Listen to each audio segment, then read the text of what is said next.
তো 50 ঘন্টা আলোচনা করলে 50 ঘন্টা আলোচনা করার মধ্যে এ যাবৎ আমাদের সব মিলিয়ে 12 ঘন্টা আলোচনা হয়েছে।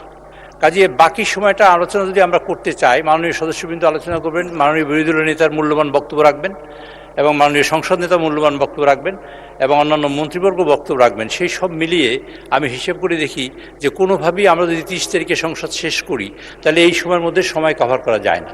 সে কারণেই প্রশ্নটা টেবিল করা হয়।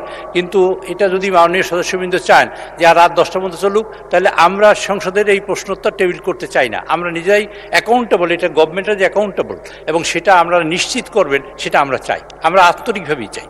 কিন্তু এই সমস্যার কারণে আমরা এটা করতে পারছি না বলে আমরা দুঃখিত। যদি বলেন আপনার মাননীয় সদস্যবৃন্দ একমত হয় যে আমরা রাত 10টা পর্যন্ত চালাবো, তাহলে আমরা 2 ঘন্টা সময় পেলে এখানে আমাদের ভাইজান আমার কথা বলার সুযোগ দেন ভাই। আচ্ছা, তো সুতরাং সেটা তখন এটা করা যেতে পারে। Please allow Chief Whip to talk. Please, other member of this house.